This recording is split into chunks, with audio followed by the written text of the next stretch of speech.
Good evening.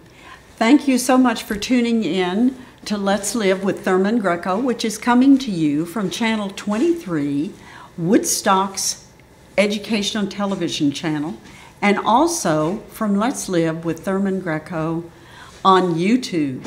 And of course, we have a regular this evening. We have our most popular guest.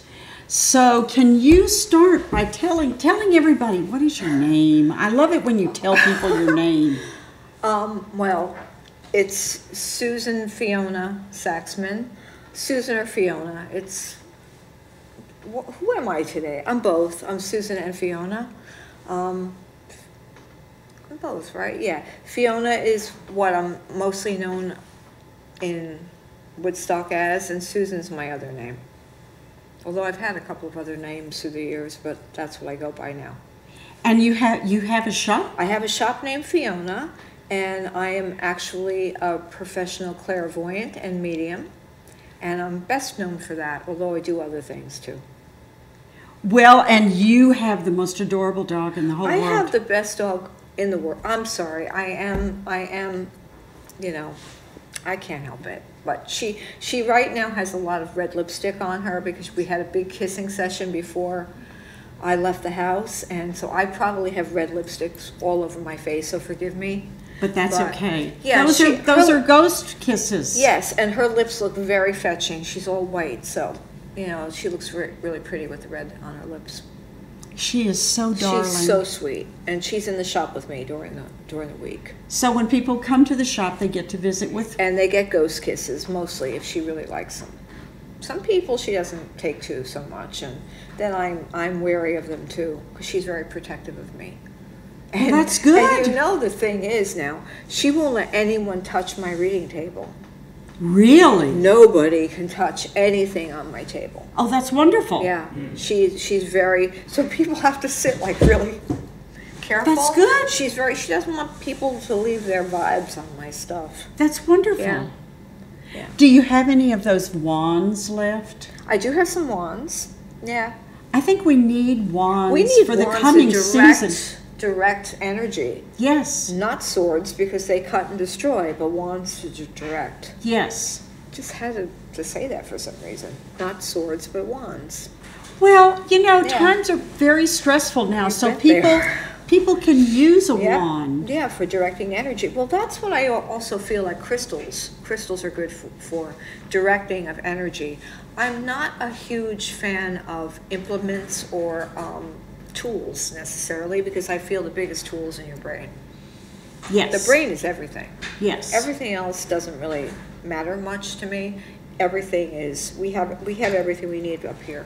But you know, I think a wand in today's market, a wand. I was sitting up the other night in my office and I was thinking, you know, I could use a wand. You could use a wand. Yeah. Maybe with a crystal on the end of it to deflect energy. Yeah. Away from you or to bring things near you. But I you know, back in the 80s, the whole crystal movement was very, very big, and I had people around me who were just like desperate to have their crystals and their amulets on and all that. And even then I would be thinking, you know, you really don't need anything, you just need yourself. Right. And your will. Yes. And I still feel that very much. All the trinkets, all the little treasures and amulets and such are not as important as your own what's here. Right. The intention. The intent is everything, and it's all here. Right. And even like, you know, I might have like 50 decks of tarot cards or whatever. I don't even know what they mean anymore. It doesn't, I don't use them quite the same way as others do. Everything just comes to me in visions, and that's how it's been, especially for the last like 25 years. Well, that's what I think the tarot cards are for. Yeah. They are to help you get focus. Your own interpretation. Right. Yeah. Right.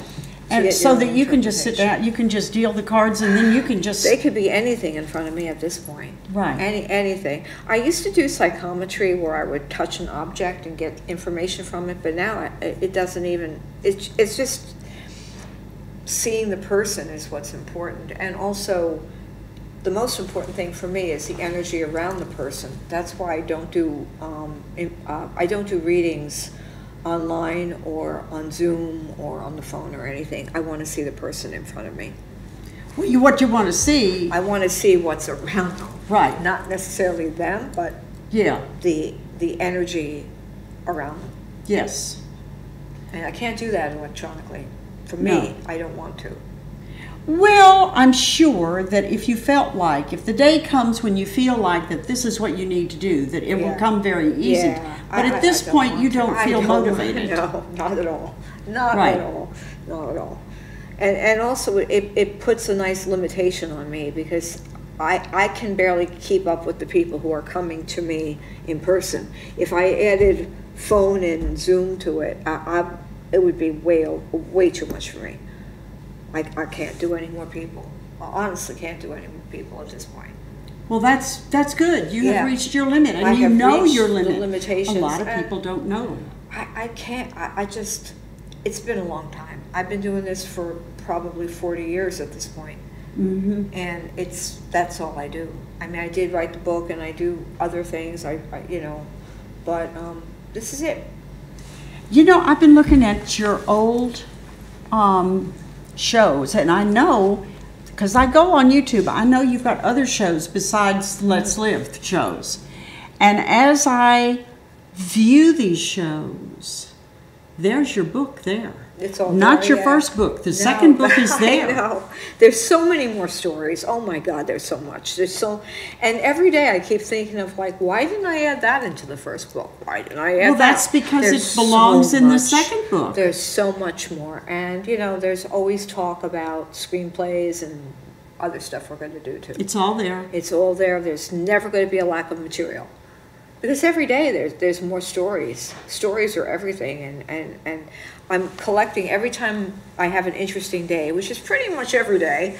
I go home and I write like a journal entry about interesting things that happened. And one thing that keeps coming up, which I kind of wanted to talk about today, is when people come and they want to talk to my specialty, what's the most important thing to me, is I'm actually more than a psychic. I'm a spiritualist. I deal with spirits. My specialty is those who have passed, and with me, that's all that's about.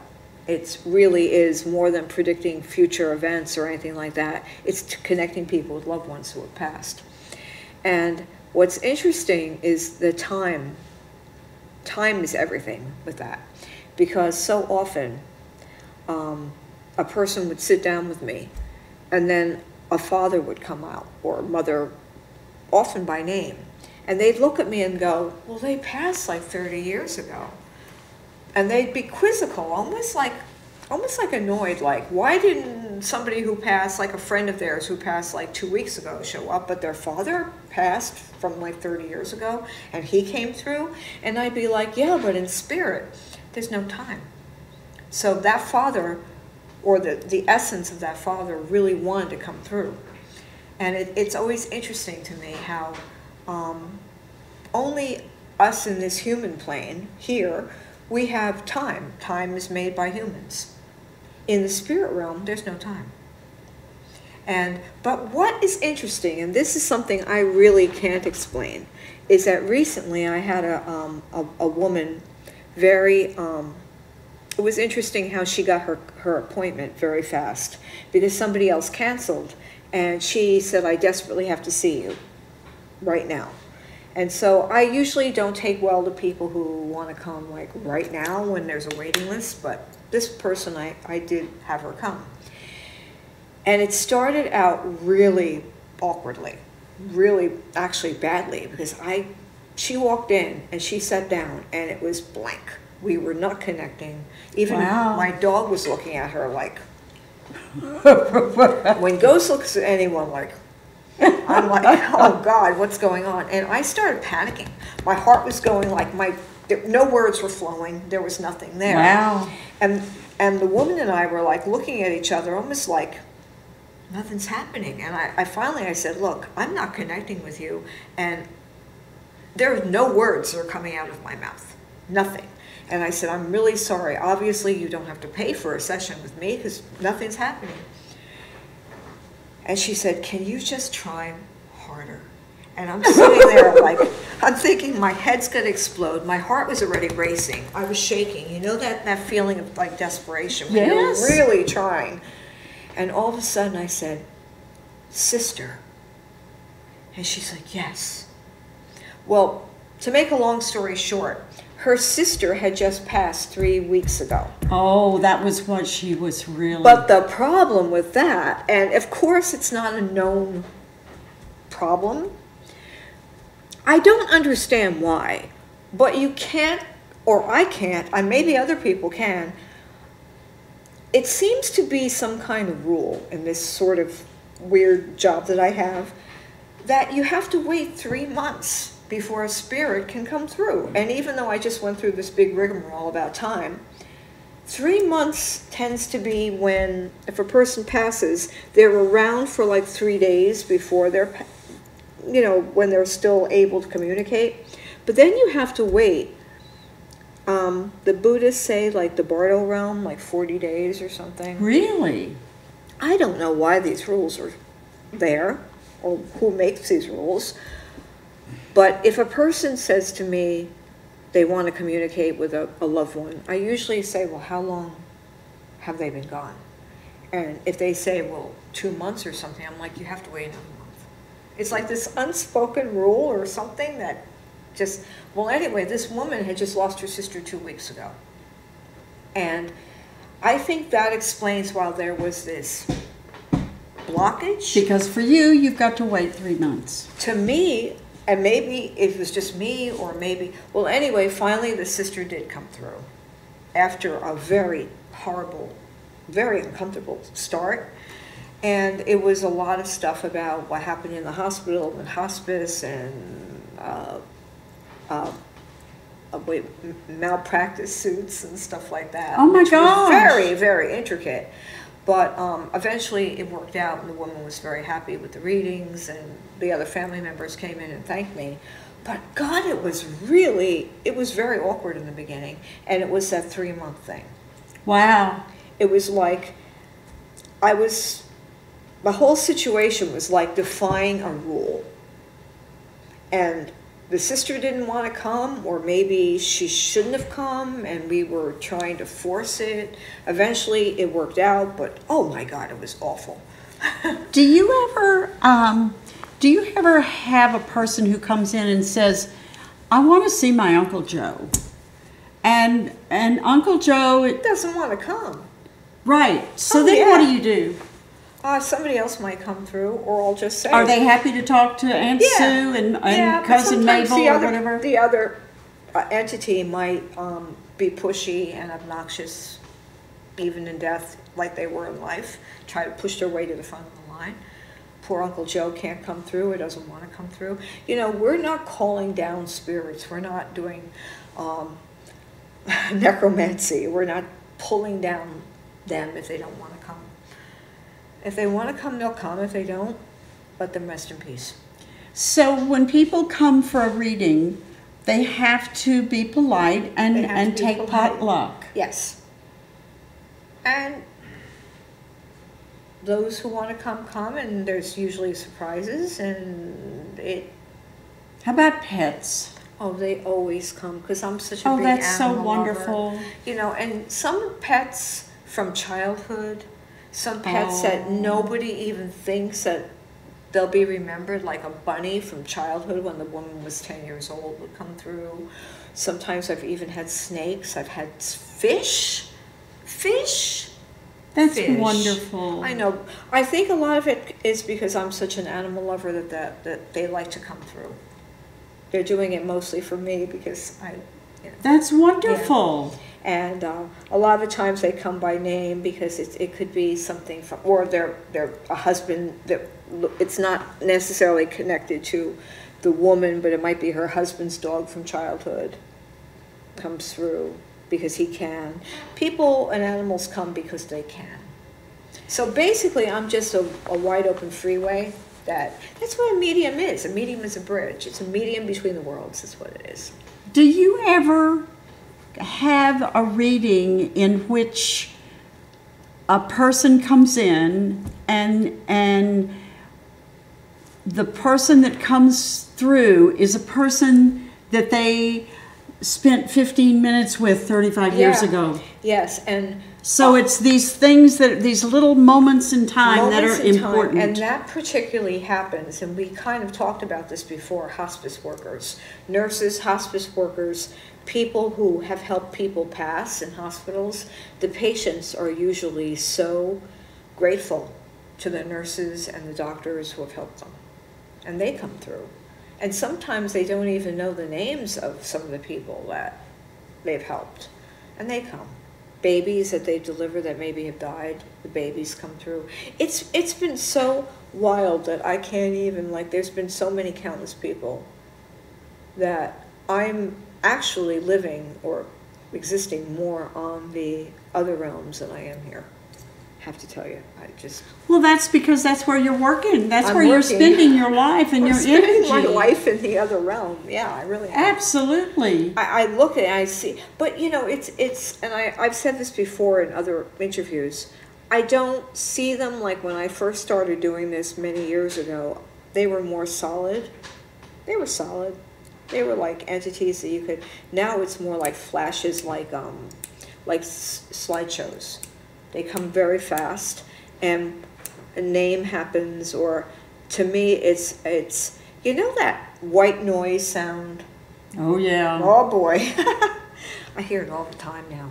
Yes. All the time now, and usually what happens is I say it's a clairaudient sound that the name comes through there. I'm not hearing, and I've said this before too. I'm not hearing here. I'm hearing in another part of my head. Yeah. And so I just say the name, and it's the name that's connected to the spirits. And well, sometimes it's nobody they even know at all. That's normal to hear things in the brain. Yes. People don't understand, and this is one of the things that I try to teach when I teach reflexology. Yeah. We do not see through the eyes. We see through the brain. I say that all the time to people. I don't see here. I don't hear here. It's here. The vision's back here. That's it. Yeah.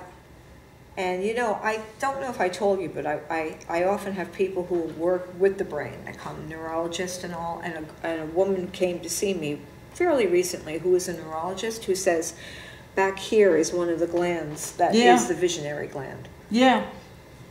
And I don't know this, but I'm always saying, I see it from here. Yes. So everything is kind of like mishmash and all that. I do feel I'm quite lucky in the way that I haven't seen or felt anybody come through that is evil or bad. I'm not scared of anything in the other realms. Nothing. That's wonderful. Nothing. Never felt a bad. I've felt bad people around me, living people, but not spirits. They don't come. I don't have nightmares for spirits. I don't feel anything scary ever.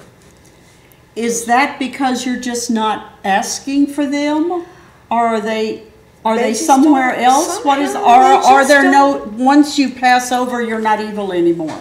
Oh, I think you are. Really? I just don't think they come around me. I don't know. They don't waste their time. They don't waste their time. I'm just not accepting it. That's wonderful. I just don't. I'm just not afraid of anything. Although I have to say there have been times, like I love graveyards. I really do. But I go there to visit people. I don't know.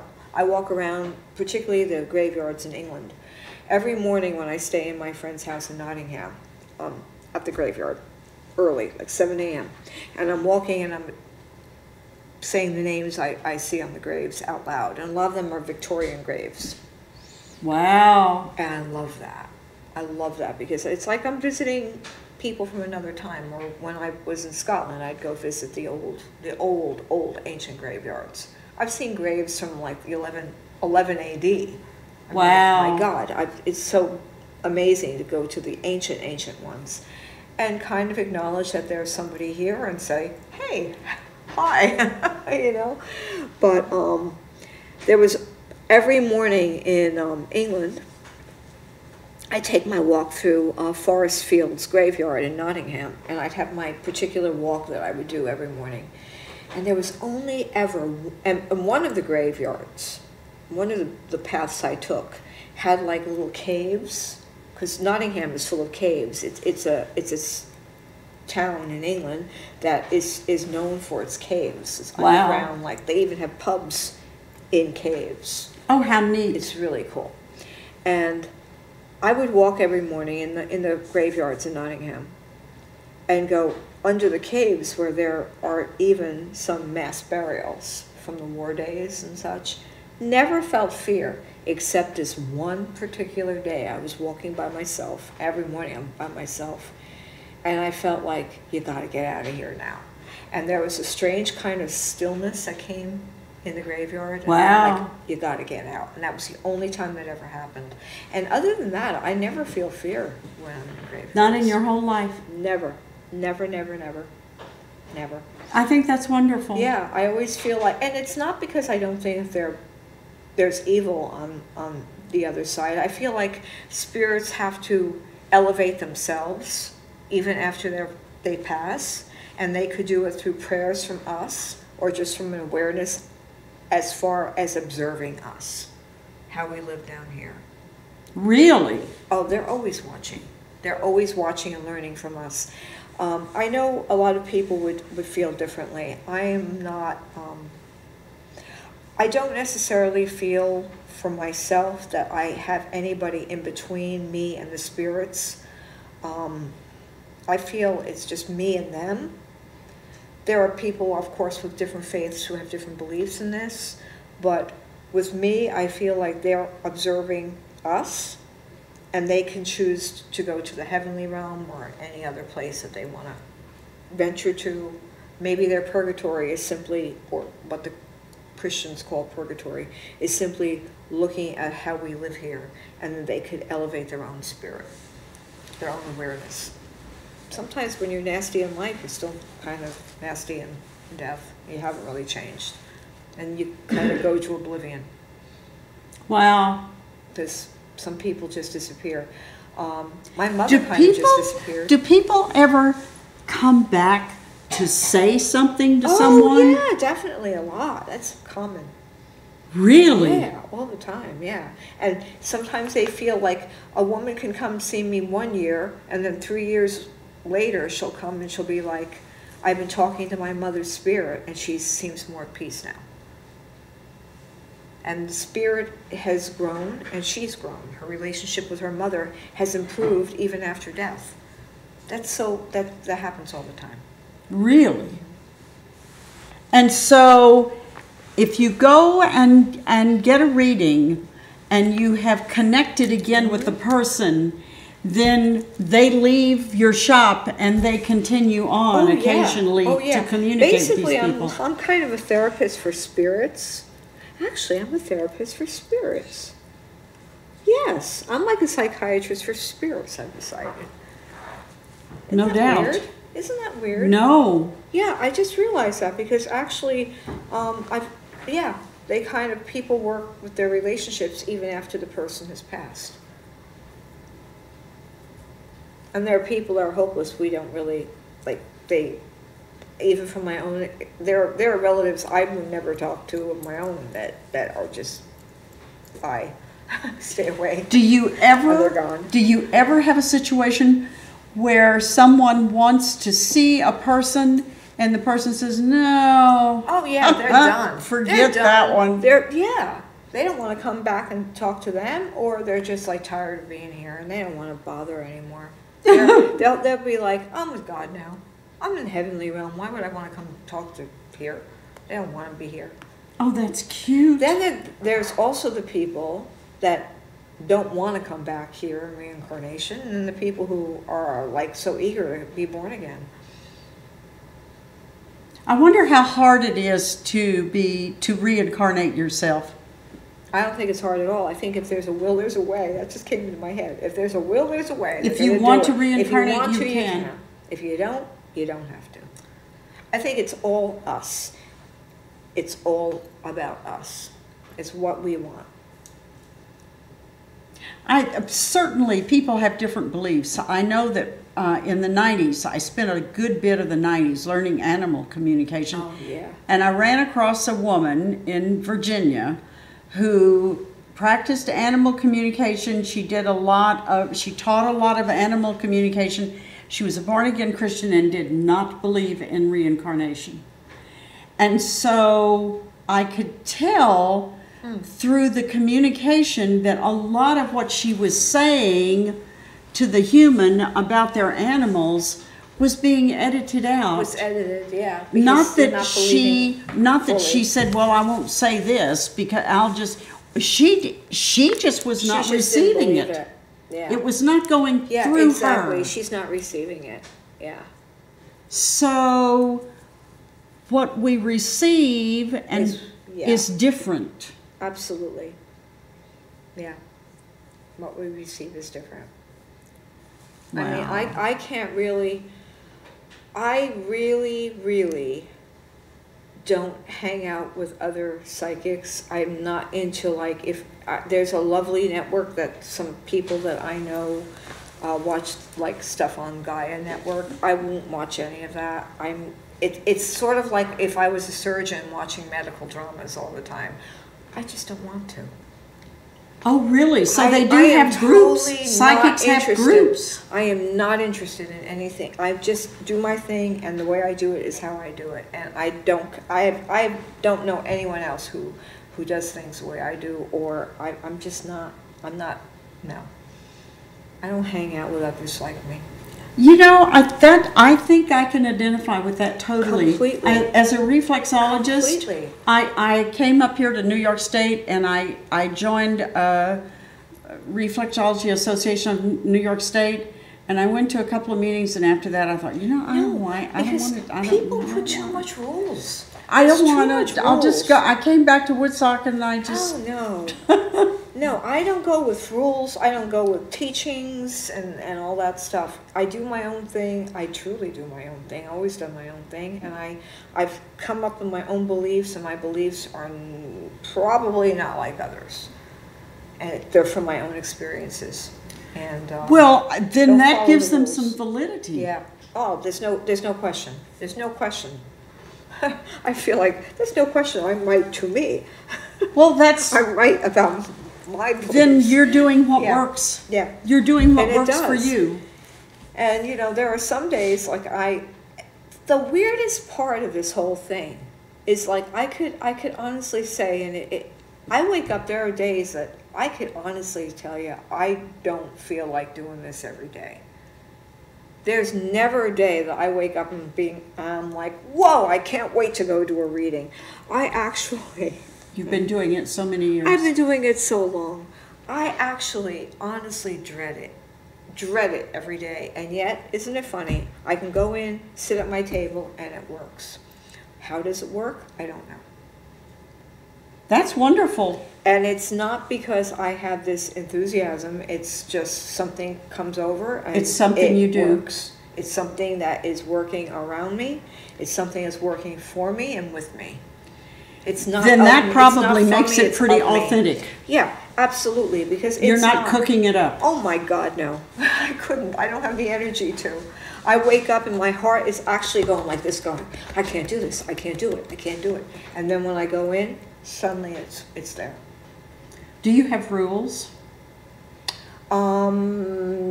Yeah, I don't like this. There should be a 3-month rule in between people coming.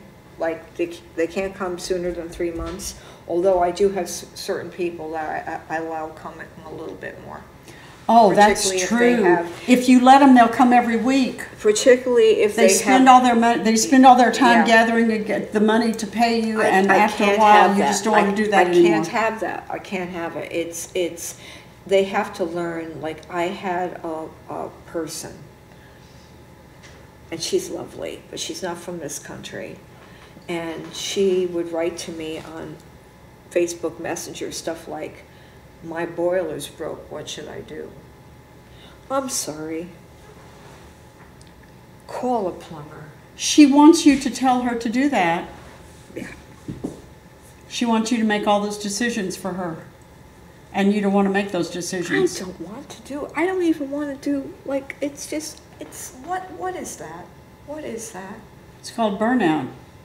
Well, no, it doesn't It doesn't call burnout. What is You know that? what's happening?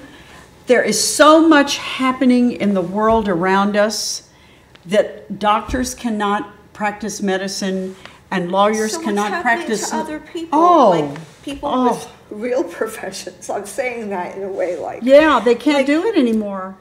People are ready to run off down the road screaming. Well, yeah. And I mean, it sounds so.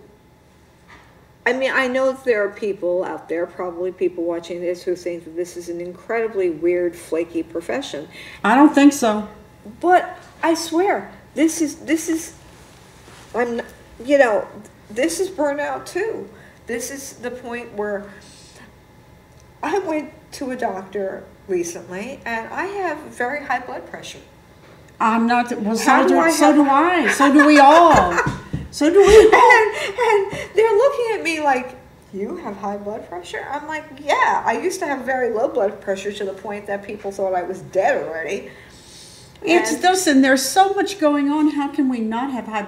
Listen, my blood. Oh, we don't even Do you discuss have to it. take something? Oh, I mean, yes. this is insane. I mean, the world has gone crazy. And it's, I wish I could say everything's going to be all right. It's not. Right, it's not. It's not gonna be. And we're I'm not not gonna going be back. comforting. No, No. listen, I used to have low blood pressure.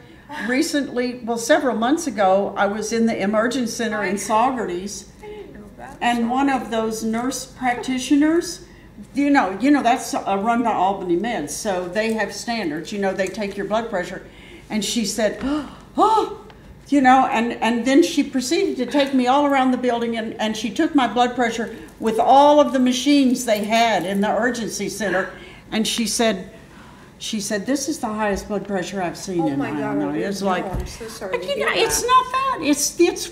It's come on, all we do is read the paper or watch Yeah, television. I don't watch I don't television. even look at it. I don't even look And at you the can, news. but you cannot But I run. feel it. And then I could sit there like I'm talking. Woman was talking to me yesterday about the earthquake situation, and then I start thinking of the earthquake victims. Not only the general population. I think of the children. I think of the animals. Right. And then I'm in their brains. Right. And then I'm in the situation. Right. And I'm under the rocks. seeing it under the rocks. Yes. Yeah. Yeah. And then I'm going that route of being in it, and then Yeah. I'm like, I'm losing it. You have to, yeah. And then, of course, if you're political and you start going into a state, pick a state, and then it's talking about we're going to teach this, we're not going to teach this, and then you start seeing those children. No, not doing it. Not going there. Right. It's ridiculous. It's And all that's why we ridiculous. have blood pressure problems. And I was talking to my nurse practitioner about it, and she has blood pressure problems. And No, she's this is talking it. to me about the same problems. She's got problems with Well, Syria too. I always had issues from the time, well, this is the old soul in me, from the time I was a little girl going to Catholic school. Oh my God, that's all I have to say with that. I remember looking up at the nuns and the priests going, nope, you're wrong. and I really had trouble with what they were saying to us as little kids. And I'm like, nope, that's not how it is. Listen, And if you believe some of this religious stuff, you will believe anything. I know. And everybody else was going along with it, and they hated me. And all these years later, well, here I am doing this. And I know there's probably people out there who still want to burn me at the stake. And here I am, folks, still here. I'm not stopping. I really, when I teach reflexology, I really like to have students who have been sent to some kind of a school such as you went to, because then when they sit in my classroom and I start telling them something, I know they're looking at it and they're thinking, okay, is this real or is this not real? And I really like when they accept Yeah. what I teach, Well, yeah, they and have think for discerned that themselves. it's okay. Knowledge is power. Yeah. And that's it. And to be kept from knowledge and to be kept from common sense. And how come we knew stuff when we were very young that nobody had to teach? I knew it. I knew it, what was real and what wasn't. I did, yeah. I know you did. And it's like, so here we still are, and listening to stuff that is ridiculous. I'm still hearing If we stuff knew that's stuff, ridiculous. listen, our children know things now. Yeah, they do. That's why they say my name is not JoJo anymore. Yeah, it's something Candace. else. Exactly. It's exactly. Petunia or whatever. It's exactly. Yeah. Yeah. There's- And I'm not this person, I'm that I'm that person. person. That's because they see their reality.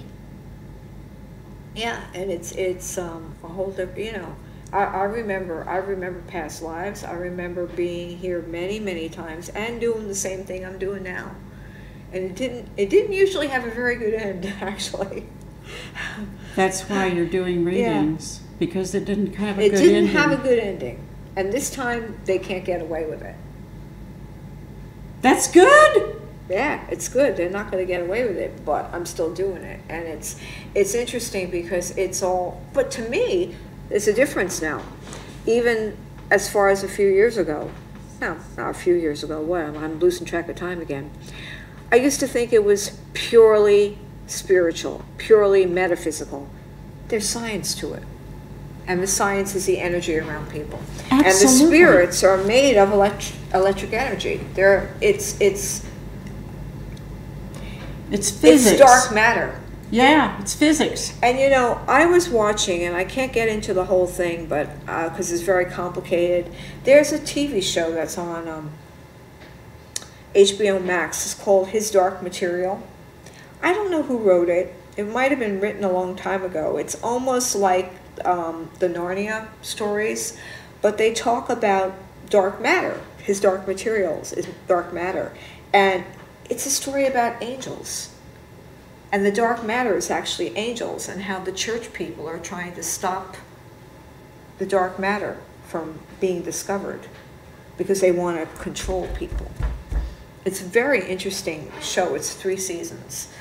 And it seems to be like a children's TV show, but it's not. It's very deep. I think it's from like a C.S. Lewis type of thing. Yeah. It's a lot of theosophy, a lot of, it's very interesting. But it's about angels and how that the dark matter that makes up of spirits that people want to silence is actually made of angels. And I'm Well, yeah, watching this. because they can't control it, so they want to get rid of So it. they want to get rid of it. And the church isn't painted very well in this story, but I don't think it was written very recently. It was written a long time ago, I think. I might be wrong. I have to look into that. But it's interesting what they're even coming out in media right now, this kind of thing. It's interesting that they're coming out with anything. Yeah, well, I actually was watching it with my son, and I turned to him and I said, you know, they're talking about what ghosts are made out of. This particle that we can't see with our bare eye, but we know is there. That's what ghosts are made out of.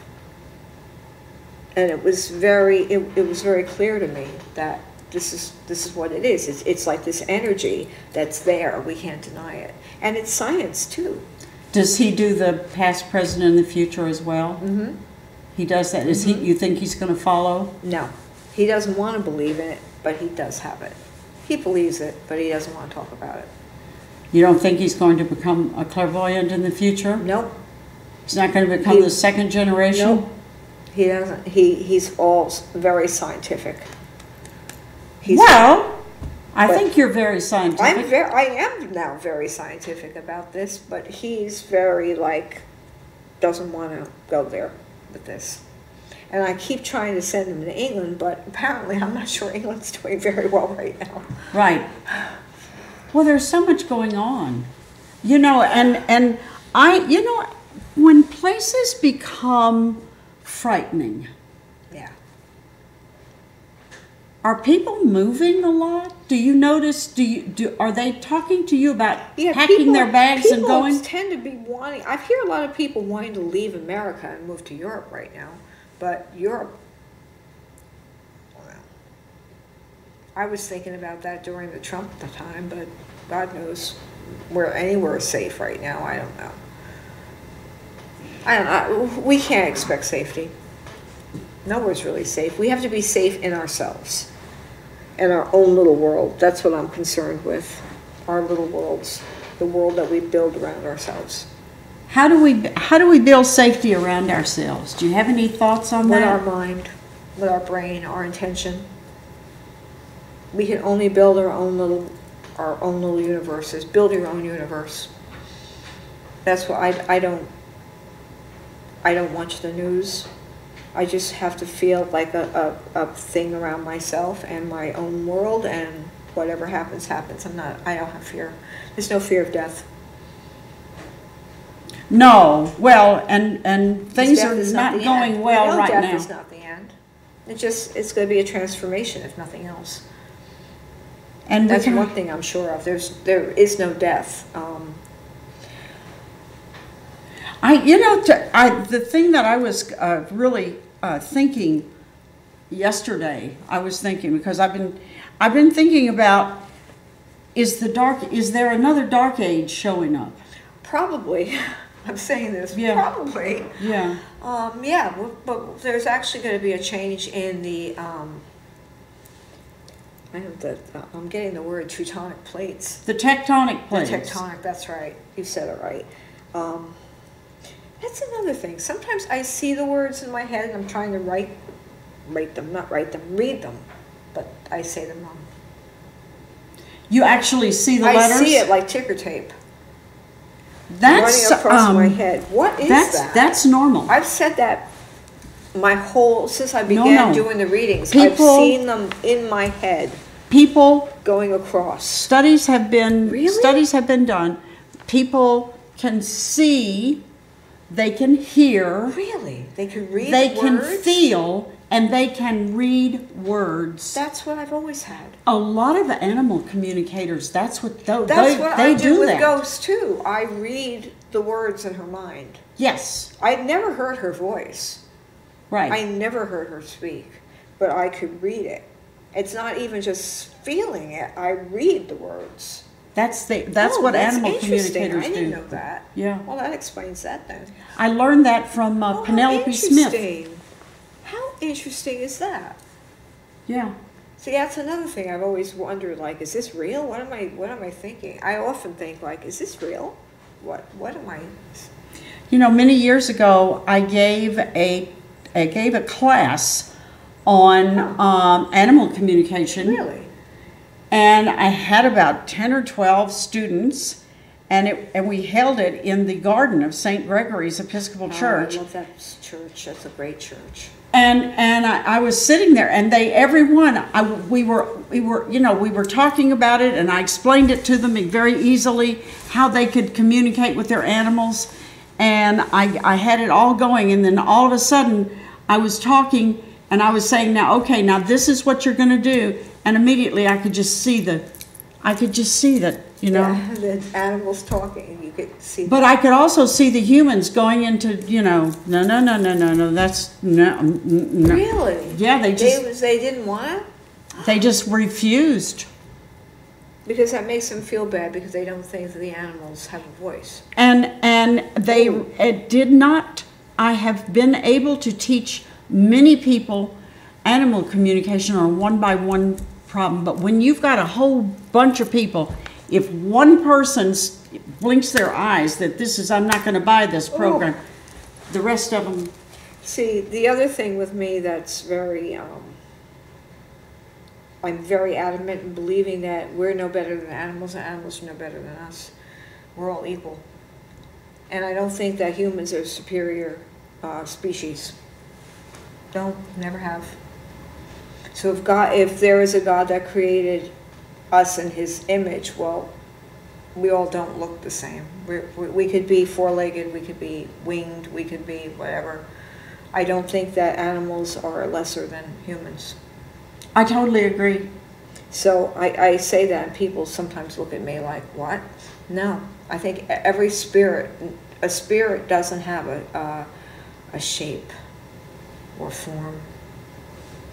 No, I totally agree with you. Thank you. Completely. So I say that, And the reason I Yeah. say that animals have got it beat over us really is that they practice unconditional love, unconditional and love, they humans don't do lie, not. and they're not greedy. They're advanced as beings Yeah. in so many ways. So I do prefer them. Yeah. That's why I haven't eaten anything with the face for 50 years. Right. Nothing. It's not worth it. Nope. I don't want to have yeah. It upsets you to eat something. I can't. I can't. Well, and we have all these factory farms, and well. and if you dwell on that, that'll make you sick. Well, it's funny because now people are into, and it's nice that they have it for the meat. The people who used to eat meat, the Impossible burgers, they're impossible for me to eat because they look and taste and smell like meat. I don't want to eat anything. Well, that's that all looks that much chemicals. like, That's overprocessed. I can't even eat that. I don't even want to look at it. It's too meaty. So it's like it's not good for me, but it might be good for somebody who. Well, who you used know, to eat meat. the Seventh-day Adventist Church has been making those kinds of foods now for Really? for way over 50 years. They call them Wow.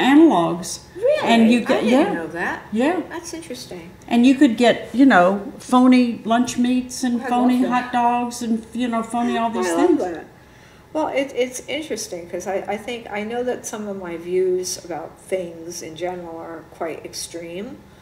So I sometimes keep them to myself. But maybe the older I get, the more I'm going to say them.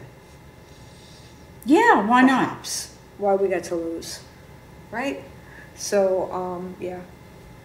So that's I'm no speciesism here.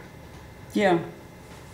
Well, and besides that, it's so much cleaner for the planet Oh, to definitely. not do that. And humans have ruined the planet so incredibly. It's amazing and it's heartbreaking and it's embarrassing to be human sometimes. I often feel like I want to be regarded as a non-human. I've said that. There's so nothing often. wrong with that. Everyone could be, say what they want to be now. I'm a non-human. Consider Right. me a non-human animal. Well, I can remember that I taught a class one time, and I had all of my students tell me which dog they would rather be. You know? Yeah. Yeah. Because that, you have to be able to see yourself Oh, yeah. beyond being human. Because that's human life is a absolutely. disaster. Ugh. Well, I put pink eyeliner on today so I can look more like Ghost, who is a white pit bull, a mini pitty. She's a white Staffordshire with pink eyeliner. Well, she's wearing eyeliner, but her eyes are naturally pink. She is so darling. She's so cute. And that's another thing. When people come in and say, oh, what kind of dog is that? I always say she's a pit bull. Because I want people to know that sweet little angel is, in fact, a pit bull. What's supposed to be a scary dog. She's not scary. Scary dogs go through fashions. Yes, yes. We had the Rottweilers, we had the Min Pin, we had we had all these different English bulldogs. We have all these different breeds of dogs that have scared people, and now it's the pit bulls. I know, and they're not scary. They used to be the nanny dogs. Yeah. And they were the hero dogs of World War II. So, but I always like to tell people she's a pit bull, so people realize that sweet little angel, it's humans are the cause of everything. That's the problem. Man is the most ferocious animal. Yeah. And so, I know in a place like Woodstock, a kumbaya town, which, peace and love and all that, people are regarded as all tie-dye and peace signs and everything. I don't do it. No. Nope. As long as there's slaughterhouses, you can't go on about peace and love. That's right. You Not cannot. doing it. Not doing it. Not going there. Well, during World War II, you were talking about her breed. There was another breed also in France, and it was the Bouvier, the Flanders. Yeah, the Bouviers. And those dogs were so vicious that the Nazis just had to shoot them on sight because otherwise the dogs were going to go kill them, you know. And I got one for my daughter. Sweetest dog, I'm sure. Well, she was the sweetest thing, but she slept in the bed with my daughter. And then when it was time for me to go in the bedroom and wake her up, she wouldn't let me in the bedroom. And then she went away to college, and the dog went away to college with her. And of course, she didn't get in the dormitory. She got in an apartment. And she would go and get in the kitchen sink and wouldn't let anybody into the kitchen. You know, I bet that spirit of that dog is still around your daughter. Oh, yeah. I'm sure that's forever. Oh, yeah. And that's the other thing. We used to, back in the old days, back in the medieval days, they used to call what we now consider the familiars. There was a word, it wasn't spelled D-E-M-O-N-S. It wasn't called demons. It was D-A-E-M-O-N-S. Demons were the animal familiar. Yes. The animal spirits that you had with you. Ghost is my little demon, isn't she? Yeah. And then of course, the Christians, whatever, took it as a bad thing. The demons were the bad things. Yeah. But they're the little familiar spirits. Yeah. But everything got misused, readjusted. The words got all twisted around and made into something evil and bad. And we have to look back at history, and what history is taking words and misusing them, and we're, you know. So that's what I'm trying to do, is tell people about stuff like that. Well, you know, now is a time, I believe, in which people, I believe that there is a dark time coming. There's a dark time, and people, I just heard, I'm sorry, my brain is going in. People brought a lot of it on themselves. Of course. The way they treated nature. It's a war against nature. Yes. It's nature, people against nature. Yeah. The fracking, the pollution, the toxic stuff. Yeah. And then we're surprised when things like this happen, with earthquakes and, you know, explosions and stuff like that. Yeah. And the storms and the hurricanes and things. I mean, how Diseases, can you expect anything different? Diseases, you know, and then we're surprised. So yeah, war in nature. So I want to speak for nature. I want to be a spiritualist that helps spirits and helps nature. And that's, I think that's what I'm doing. I had a really lovely young woman come in today. She was only 30. I'd seen her before. And actually I'm going to cry. Actually made me cry. She was leaving. And it was one of those days I didn't really feel I was doing my best. I didn't think I really wanted to be there today for some reason. But after seeing her, I really felt good. And as she was leaving, she said, thank you for being here. She said, you're helping so many people. It's an honor to be in your presence. Isn't that wonderful? I know. I'm going to cry. And I'm sitting there going, feeling, I don't deserve that. I don't deserve that. Yeah, you do. Because yeah, you do. I'm sitting here going, I don't like people. No. But I liked her. Oh, that's it. But it was really beautiful. It was really beautiful. And it was really, she's like, the world is glad that you're here. Oh, yeah. And I was like, oh my God, that's just what I needed to hear. No, that's real. Thank you, everybody. Thank you. Thank you, those above. Thank you, everyone. Thank you. And you know what?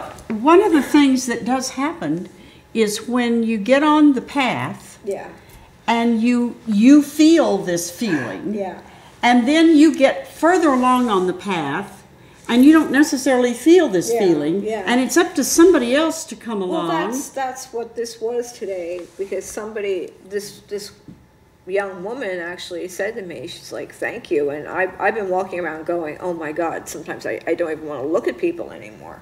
It gets so obnoxious. I'd rather just sit with my dog. And then, you know, this happened, and I was like, yep, that made it okay. And then when I was walking home, a client followed me trying to ask me a question about a lawyer. Oh, God. Well, that happened. And I answered, and I was okay, but I was thinking, I want to go home and sit with my dog. yeah, Yeah, I wanted to go home and sit with my dog, which I did. Then you I need came the day here. off. Yeah, but that's all right. I am lucky. I mean, what else was I going to do? What was I going to do anyway? This is what I've done. This is all I could do. Well, you know, Esther Hicks had the same experience. Did you know who she was? Yes. She had the same experience that you're having. Yeah, I know. In fact, I was just read about her today. That's so funny. Yeah, yeah. And her husband used to tell her, well, but you know, look here. Boy, how do we do that? We I know. need 2 hours, don't we? Yes. We need more we time. do. This is not enough. We are down. This is the end. How is this happening? Well, time is.